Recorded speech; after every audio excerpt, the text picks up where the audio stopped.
तो आज की वीडियो में हम बात करने जा रहे हैं उज्जीवन स्मॉल फाइनेंस बैंक के बारे में। तो ये बैंक पिछले एक साल में लगभग 45 to 50% गिर चुका है।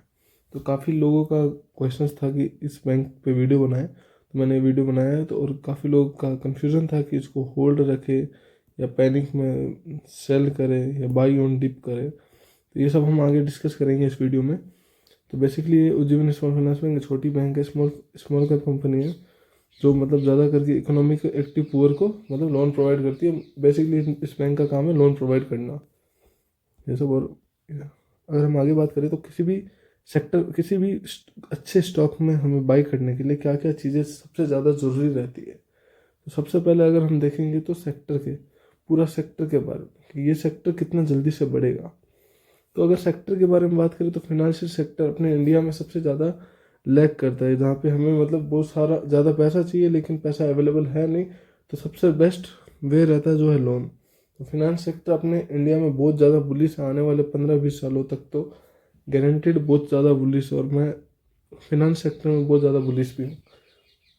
प्रॉफिट एंड लॉस के बारे में बात करें तो ग्रेजुअली प्रॉफिट एंड लॉस में सभी को लगता है कि बहुत मतलब डेप्थ में जाना पड़ता है, पूरा बैलेंस शीट देखनी आनी चाहिए, सब कुछ आना चाहिए। सब बेसिकली जो डिपेंड करता है वो सेल्स है, प्रॉफिट है और कुछ बेसिक थीम है जो डिपेंड करता है। तो आज हम उसी फैक्टर में बात करेंगे। तो ये स्क्रीनर ऐप है बेसिकली, जो जहाँ पे मतलब पूरा फंडामेंटल्स अपने को इजीली और फ्री में अवेलेबल हो जाता है। तो अगर हम रेवेन्यू के बारे में बात करें तो रेवेन्यू अराउंड 2012 को 150 करोड़ के आसपास था, and it is something around 6000 crore के आसपास 2024 में। तो ग्रोथ तो बहुत ही बढ़िया ग्रोथ है। अगर हम पिछले 4 साल का रिपोर्ट देख ले तो 2000 से लेके 6000, 3000 से 6000, तो मतलब पिछले 4 साल में ही ये कंपनी 2x रिटर्न दे चुकी है अपना। अगर हम फाइनेंशियल प्रॉफिट देखें वो भी पॉजिटिव है इन सालों में। प्रॉफिट बिफोर टैक्स देखें तो ऑल टाइम हाई है, नेट प्रॉफिट देखें तो ऑल टाइम हाई है। बेसिकली अगर हम कंपाउंडेड ग्रोथ देखें इसका तो 3 years का 424%, I mean compound profit growth है। कंपाउंड सेल्स ग्रोथ देखें तो भी 26%, रिटर्न ऑन इक्विटी देखें तो भी 18%, 14% पिछले 5 साल से। मतलब it's sounding very good. The fundamentally this stock is very perfect stock. And if you check about the problem, तो अगर हम प्रॉब्लम के बारे में बात करें इस स्टॉक में तो फंडामेंटली क्या प्रॉब्लम है किसी स्टॉक में? कुछ भी नहीं। देख लो यार, मतलब इसका 2020 से लेकर 2024 तक इसका ये जो रेवेन्यू है 2x है, फिनांस ऑल टाइम हाई है, profit after tax all time high है। तो दिक्कत फंडामेंटली कुछ है ही नहीं। उल्टा 2020 से लेके 2024 तक इसने 2x दिया और स्टॉक मतलब बिल्कुल भी नहीं भागा है इतने टाइम से। उल्टा तो ये तो गिरे ही जा रहा है। तो fundamentally there is no issue. Technically there में भी some issue, and technically there is issue due to some major problems in the sector, in the whole sector.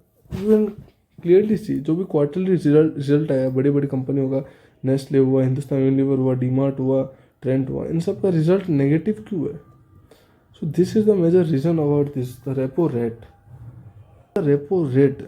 अगर आप ध्यान से देखोगे तो रेपो रेट अराउंड 2005 में 6% के आसपास था, 2008 में वापस 9% के आसपास था। और ये क्राइसिस, लेमन ब्रदर क्राइसिस थी यहाँ पे। और उसके बाद ये मतलब एक क्राइसिस के बाद हमेशा गवर्नमेंट को ये मतलब करना ही पड़ता है, रेपो रेट कट करना पड़ता है ताकि इकोनॉमी वापस अच्छे ग्रोथ में आ जाए, लिक्विडिटी मार्केट में बहुत ज़्यादा फ्लो हो जाए। इस वजह से ये रेपो रेट कट करना ही पड़ता है।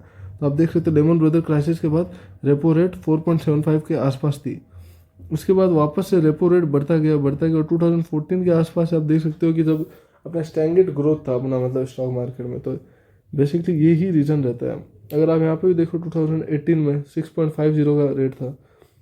The increase in stock market start from 2020 to 2023 when the repo rate, you can check it out here, repo rate was somewhere 4 to 4.40, and now the repo rate is around 6.50. The repo rate is all time high if we consider from 2018 to after 2018. It is all time high from today. So because of this, the repo rate. So understand this relation, bro. When repo rate is high all time, the liquidity in the market becomes low. And when the liquidity in the market becomes low, the big companies, why it becomes low? I mean, liquidity becomes low because the big companies do not take loan. Like for example, if I make you understand, like DMart एक मतलब retail market है जहाँ पे वो अपना retail मतलब store खोलता है, जहाँ पे खुद अपना ज़मीन लेके अपना रिटेल स्टोर खोलता है। तो 2022 के आसपास अगर देखोगे आप, 2020 से 2022 तक, तो इसका पी ऑल टाइम हाई था, समवेयर अराउंड 300 प्लस इसका पी था। बट 2024 में अगर आप देखो तो पी और समटाइम लो। तो इसी वजह से मतलब लिक्विडिटी के ही वजह से मार्केट में ऐसे बैंक्स में जो भी ये प्राइवेट बैंक है, इन सब में इश्यूज है इसी वजह से।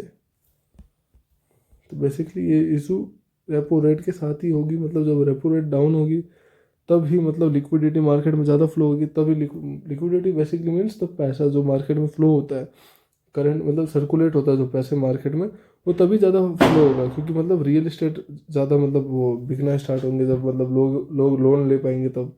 उस वजह से ज़्यादा कंपनी मतलब अपना लोन ले पाएंगे बिजनेस बढ़ाने के लिए। डीमार्ट अपना मतलब लोन लेके स्टोर्स खोलेगा अपना वापस, जैसे मतलब पहले खोला था उस स्पीड में। तो that will just increase the liquidity, और यही रीज़न है बेसिकली। तो Ujjivan finance small finance bank is a perfect bank, you should hold it.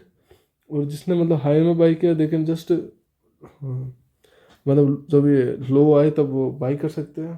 तो बेसिकली यही था चीज़ है। I hope the video was quite informative, so please subscribe my YouTube channel. I hope the quality of the video will increase within time.